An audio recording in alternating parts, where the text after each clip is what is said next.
한 절씩 교독을 읽겠습니다. 발람이 발락에게 이르되 나를 위하여 여기 7단을 쌓고 거기 수송아지 7과 수양 7을 준비하소서 하매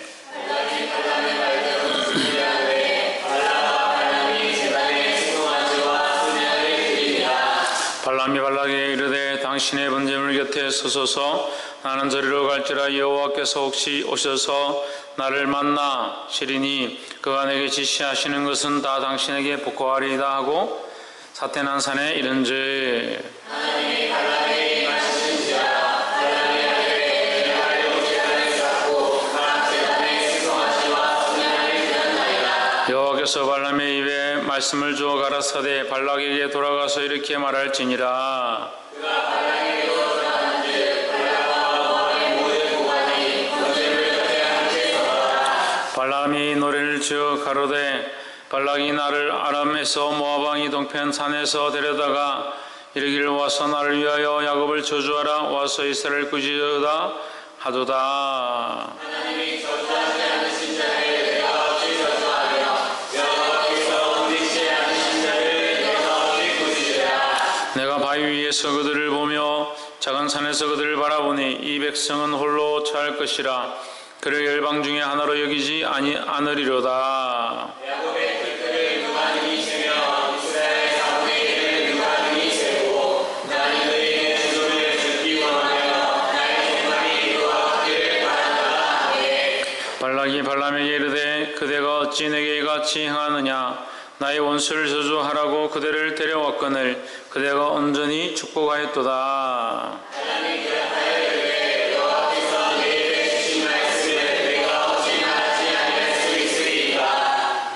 발락이 가로되 나와 함께 그들을 달리 볼 곳으로 가자. 거기서는 그들을 다 보지 못하고 그 끝만 보리니 거기서 나를 위하여 그들을 저주하라 하고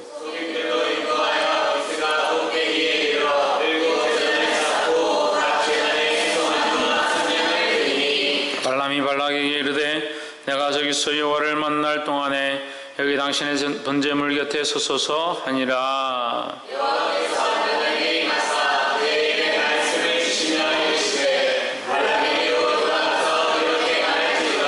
발람이 와서 본적 발락이 번제물 곁에 섰고 모압 귀족들이 함께 있더라. 발락이 발람에게 이르되 여호와께서 무슨 말씀을 하시더냐.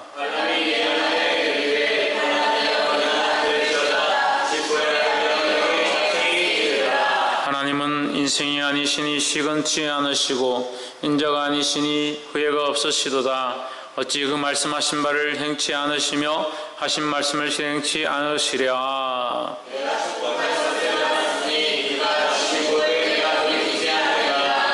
여호와는 야곱의 허물을 보지 아니하시며 이스라엘의 패역을 보지 아니하시는도다. 여호와 그의 하나님이 그와 함께 계시니 왕을 부르는 소리가 그 중에 있도다. 하나님이 그의 거기서 인도하여 계셨으니 그의 힘이 들소와 같도다. 야곱을 해할 사술이 없고 이스라엘을 해할 목소리 없도다. 이때에 야곱과 이스라엘에 대하여 논할진대 하나님 행하신 일이 어찌 그리 크뇨 하리로다.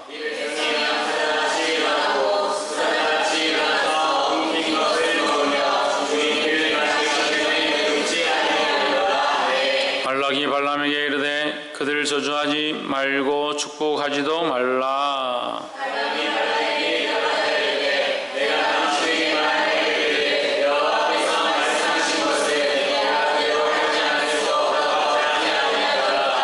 발락이 발람에게 또 이르되 오라 내가 너를 다른 곳으로 인도하리니 내가 거기서 나를 위하여 그들을 저주하기를 하나님이 혹시 기뻐하시리라 하고 발락이 발람을 인도하여 광야가 내려가고 있는 돌 사람에게 이르니 발람이 발락에게 이르되 나를 위하여 여기 7단을 쌓고 거기에 수송아지 7과 수양 7을 준비하소서. 그대로 행하여 매단에 수송아지 하나와 하나를 드리니라. 아멘. 할렐루야. 우리 옆에 성경사 합시다. 사랑합니다. 축복합니다.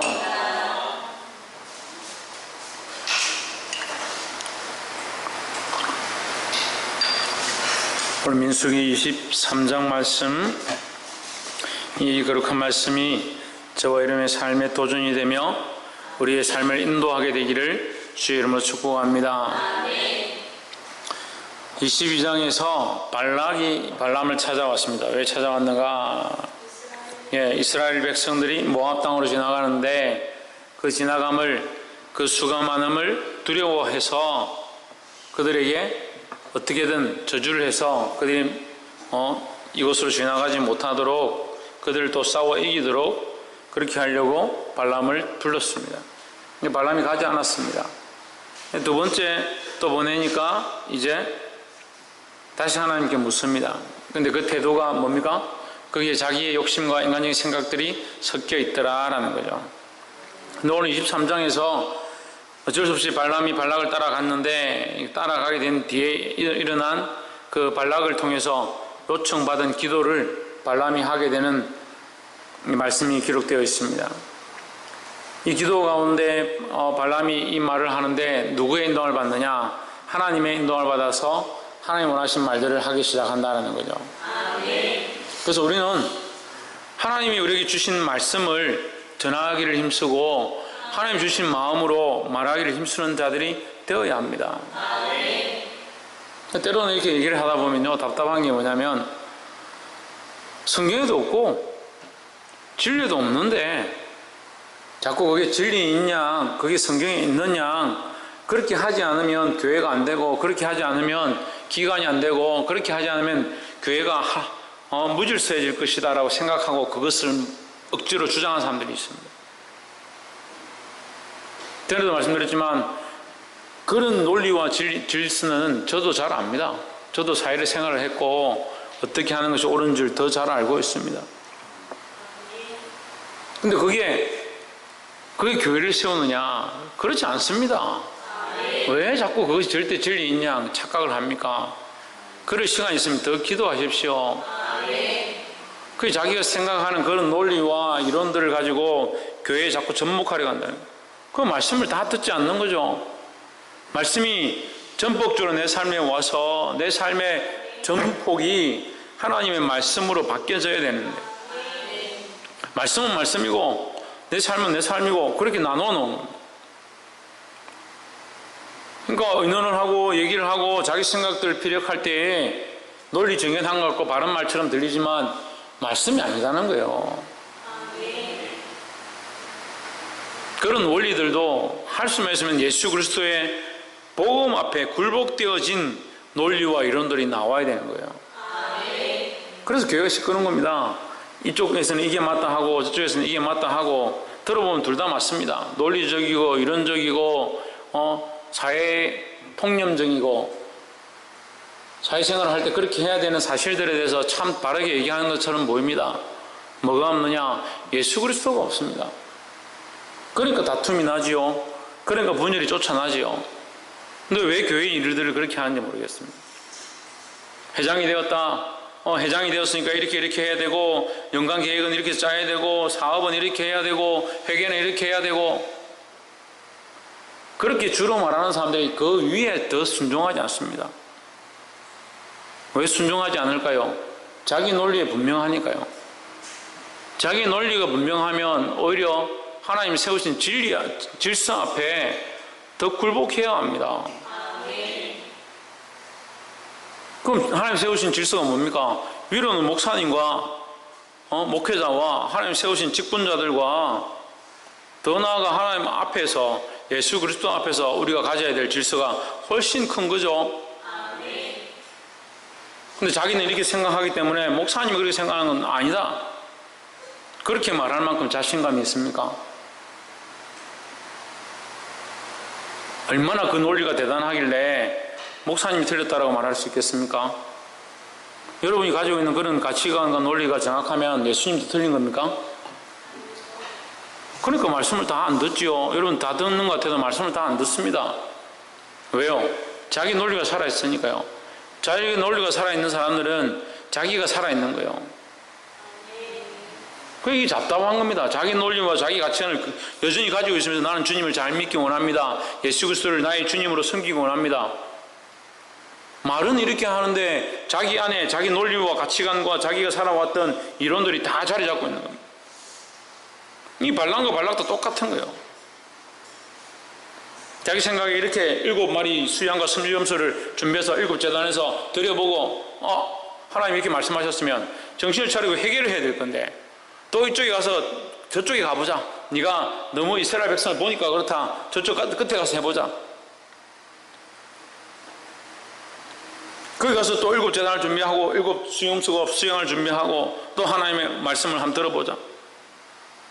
그래도 안 되니까 또 세 번째 다른 곳에 가서 7재단과 수양과 수염수를 준비하고 하나님 말씀을 들어보자. 왜 그럴까요? 하나님 말씀 안 하셨습니까? 하셨어요. 말씀하셨죠. 자기들이 원하는 소리가 아니니까 안 듣는 거죠. 우리는 다 안 그렇다 생각하죠. 제가 여러분한테 직접 말하고 싶지만 참 주의 은혜로 이거 많이 인간이 돼서 제가 많이 참습니다.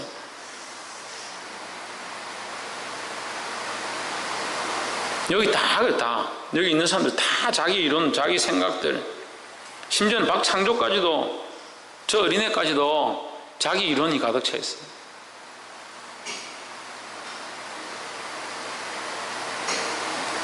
시험 잘 쳤으니까 놀아도 된다.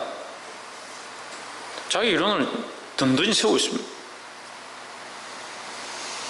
시험을 잘 쳐서 내가 주를 기쁘시게 하고 더 내가 기도하고 하나님을 위해서 더 살아야겠다. 이 시험을 잘 쳤으니까 더 열심히 또 공부를 해야겠구나. 그런 생각 없습니다. 시험을 치는 이유가 하나님 영광을 위해서 한다는 생각도 아직 없습니다. 그럼 도대체 뭡니까? 누굴 위해서 했고 왜 했고 되어진 것을 가지고 뭘 했고 누구를 위해 살고 있습니까? 여러분들은 지금 도대체 누구를 위해 살고 있습니까? 왜 지금 그런 일들을 하고 있습니까? 왜 그런 시간 속에 지금 그 상태 가운데 그런 일들 가운데 그런 결정들을 하면서 살아갑니까? 제가 지금 뭘 묻고 있는 겁니까?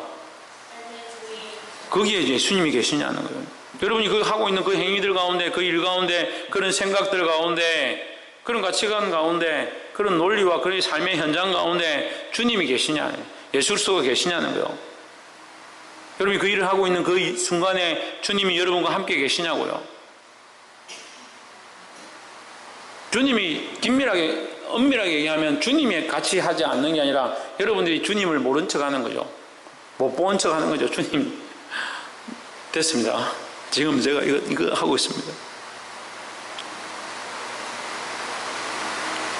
인식하지 않으려고 하고 생각하지 않으려고 하고 그러니까 얘기를 들어보면 참 논리정연하고 참 바른 얘기 같고 누구나 다 맞습니다. 집사님 그 말이 옳습니다. 맞습니다. 회장님 그 말이 옳습니다. 그렇게 할 수 있겠군요. 그건 진리에 있네. 그거는 진리에 있냐고요. 모든 회원들이 다 동의한다 하더라도 진리 안에 있지 아니하면 그게 뭐 그리 중요합니까?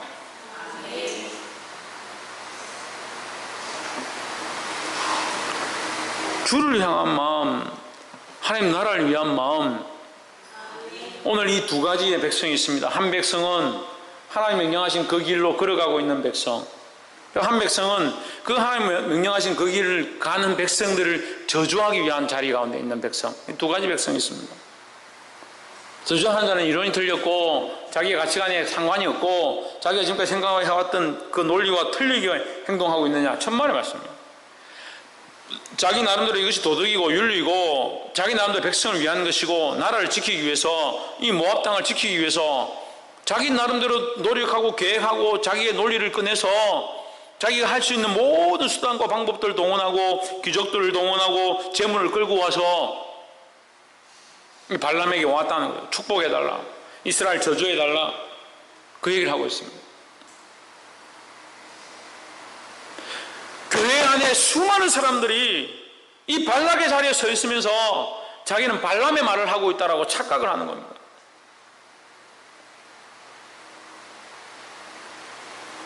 그게 얼마나 심각한 병이고 자기가 보지 못하는 줄 모르고 당당하게 나는 이것이 옳다라고 주장하며 거기에 목숨까지 내어놓을 것처럼 7마리 제단에 쌓고 7 수양을 올려서 하나님 여기 응답해 주십시오. 그런 부르짖음들을 가지고 있다는 거예요. 누구를 위한 겁니까? 이렇게 말했는데도 깨닫지 못하면 어쩔 수 없죠. 대놓고 한 사람씩 당신이 지금 이거 하고 있는 그거 이렇게 하지 마십시오. 제가 그렇게 얘기해 줄 수도 없고. 23장 1절에 발람이 발락에게 이르되 누구를 위하여?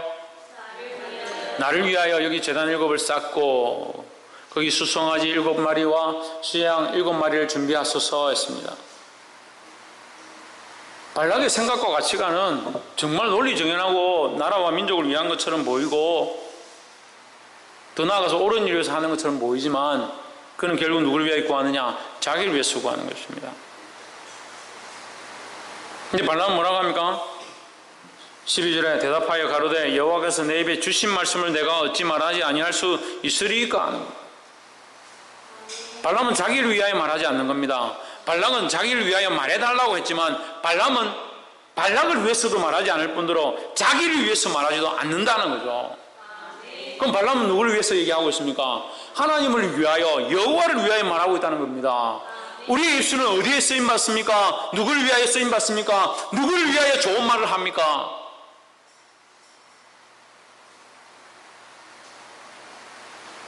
내가 어찌 말하지 아니할 수 있으리까? 여호와를 위하여 이렇게 되어야 되는데 내가 이것을 어떻게 말하지 않겠느냐? 이 논리적이지 못하고 이론적이지 못하고 이 우매한 사람들에게 내가 어떻게 이것을 말하지 않겠느냐? 얼마나 똑똑들한지.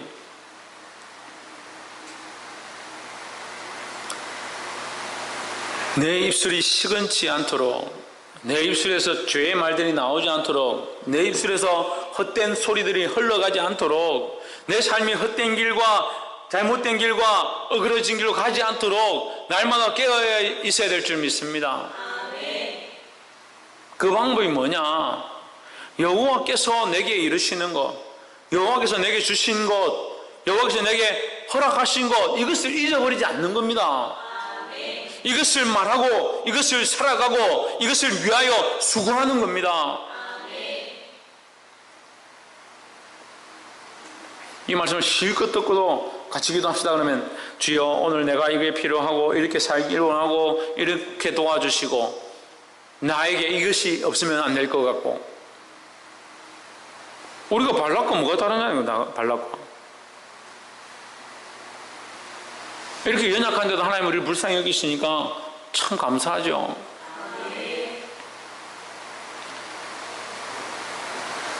보게 되기를 주의 이름으로 축원합니다. 그래서 우리는 첫 번째 나를 위한 기도와 삶을 버리고 12절에 여호와께서 내게 주신 말씀을 말해야 한다는 겁니다. 두 번째는 19절에 하나님은 인생이 아니시니 시건치 않으시고 인자가 아니시니 후회가 없으시도다. 어찌 그 말씀하신 바를 행치 않으시며 하신 말씀을 실행치 않으시랴 했습니다. 이 19절 말씀은 이 19절과 20절 말씀이 사실 그저 목사고시 할 때 이 문제가 나왔어요. 이 문제가 나왔어요. 민수기 23장 19절에서 20절을 기록하시오. 문제가 이렇게 나왔어요. 민수기 23장 19절에서 20절을 기록하시오. 차라리 하나님은 갈로하고 뭐뭐이 아니시니 뭐 갈로하고 뭐뭘 하지 않으시고 이렇게 문제를 냈으면 제가 좀 맞췄겠죠. 근데 이거 뭐 제가 요즘 많이 이 내용도 대충 제가 이 19절 20절을 대충 압니다만 이게 민수기 23장인 줄 몰랐죠. 민수기 23장 19절 20절 적으라고요. 이제 암기를 제가 정말 열심히 했고 또 많이 어려서부터 했기 때문에 암기 성경 구절 암기를 다 적었습니다. 그때 시험 칠 때 다 적고 한 문제 이걸 못 적고 있었어요. 이걸 어떻게 하여튼 이걸 제가 알게 돼가지고 적었는데, 본문은 이렇게 나오고, 민수기 23장 19절과 20절 딱 이렇게 해놓고 적으시오. 아무것도 없는 거죠. 그러니까 이게 하나님은 사람이 아니시니 여기까지만 딱 알면 제가 이게 다 쓸 수 있겠는데 모르잖아요. 민수기 23장이 아무도 모르잖아요. 그래 이제 그 시험을 치는데 이제 고사장에 이 답을 쓴 사람이 아무도 없는 거죠. 그래서 이제 시험 감독이 이렇게 돌아보다가 도대체 이렇게 어려운 문제를 누가 했냐 이렇게 돼가지고 그 이제 감독관이 그러면 내가 앞부분만 읽어주겠다. 그러니까 하나님은 사람이 여기까지 읽어줬어요. 예, 하나님은 사람이 여기까지 읽어줘가지고 인생이 여기까지 읽어줘가지고 제가 이걸 다 썼습니다. 참 감사하죠. 뭐 고시위원이 그 앞부분을 읽어줬다고 뭐 그 좋은 것은 아니지만 어쨌든 제가 다 쓸 수 있는 그런 상황이 되었다라는 것이고, 중요한 것은 하나님은 인생이 아니시다는 거죠. 시건치 않는다, 거짓말하지 않는다, 실수하지 않는다 이 말입니다. 하나님 실수하지 않는다는 말은 무슨 말이냐면, 다시 돌이켜서 말씀을 드리면 어제나 오늘의 영원토록 동일하다, 똑같다는 거죠. 하나님 어제 말씀하신 것 오늘 그대로 있고 오늘 말씀하신 건 내일 그대로 행하신다는 거죠. 하나님이 이스라엘 백성을 사랑하시는 것, 이 영혼들을 위하여 그들을 이끄시고 가나안 땅에 적과 꿀이 흐르는 땅에 들어가게 하시리라는 그 약속, 그걸 하나님 말씀하실 때 계속 무슨 말씀하시냐면, 내가 아브라함과 야곱과 이삭과 야곱과 약속한 그 언약이 하나님이고, 그 말씀을 계속 하세요. 그 하나님은 변치 않는다는 거죠. 하나님 그 언약을 버리지 않는다는 거죠. 그래서 예수님이 십자가에 못 박히셔서 죽으셔야 했던 그 이유 또한 뭐냐? 어제나 오늘이나 동일하신 그 하나님 때문에 십자가에 못 박혀 죽으신 겁니다. 그러니까 우리가 왜 하나님을 믿습니까? 어제나 오늘은 영원토록 동일하시니까 믿는 거죠. 하나님이 뭐 이랬다가 내가 아이고 잘못 생각했다, 내가 말한 거 아니다, 이게 바뀌었다, 그렇게 하실 것 같으면 우리가 왜 하나님을 믿을 수 있겠습니까? 그래서 하나님은 어떤 하나님이다? 미쁘신 하나님이다. 공주는 어떤 하나님이다?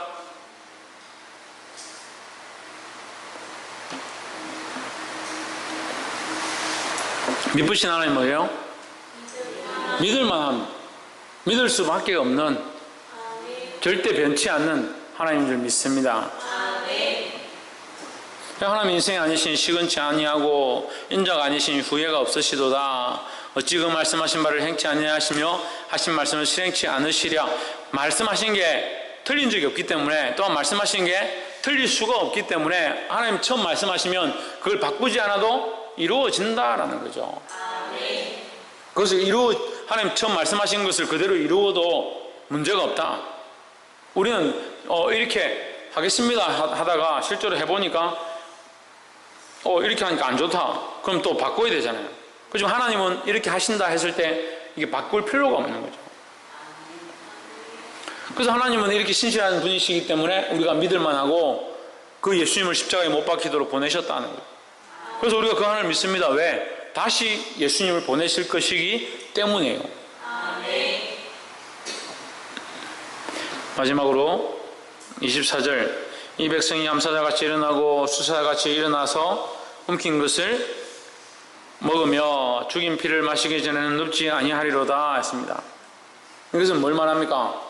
반드시 승리한다라는 거죠. 죽은 피를 마시고 전에는 눕지 않을 것이다. 반드시 이기고 승리하기 전에는 끝나지 않는다라는 거죠. 근데 이 뒤에 뭐가 있습니까? 이 백성이 암사자처럼 하고 수사자처럼 하는 이 일 뒤에 누가 있느냐? 하나님이 계신 겁니다. 23절 한번 보십시오. 야곱을 해야 할 사슬이 없고 이스라엘을 해야 할 복술이 없도다. 이때 야곱과 이스라엘에 대하여 논할진대 하나님의 행하신 일이 어찌 그리 크뇨? 야곱을 두려워하고 이스라엘을 두려워하고 그 수의 많음을 두려워하고 놀랄 거면 그 뒤에 그들을 인도하고 계신 하나님이 훨씬 크지 않느냐? 홍해의 사건들을 들었다면 그 홍해의 사건을 역사하신 하나님이 더 크지 않느냐 하는 거예요. 그러니까 24절에 나와 있는 이 승리는 수사자의 승리, 암사자의 승리, 끝나지 않는 반드시 승리할 그들의 모습은 그 뒤에 누가 계시기 때문에, 하나님께서 계시기 때문에 그들은 반드시 승리한다는 겁니다. 우리 또한 반드시 승리할 줄 믿습니다. 지금은 연약해 보이고 지금은 자기를 위해서 기도하는 것들이 더 많고 자기를 위한 논리들을 더 쌓아가고 있지만 우리가 반드시 모든 우리의 연약함들을 무너뜨리고 승리하게 될 줄 믿습니다. 그것은 우리의 어떠함이 아니라 하나님이 우리와 함께 하시고 그 하나님이 우리보다 훨씬 크시기 때문에 이 세상 가운데 승리하고 이기게 되고 또한 수많은 적들과 영적인 공격들 앞에 믿음으로 싸워 이길 줄 믿습니다. 사랑하는 성도 여러분, 이 믿음을 잊지 말고 하나님 주신 말씀대로 살아서 승리하는 저와 여러분 되기를 주 이름으로 축복합니다. 기도하겠습니다.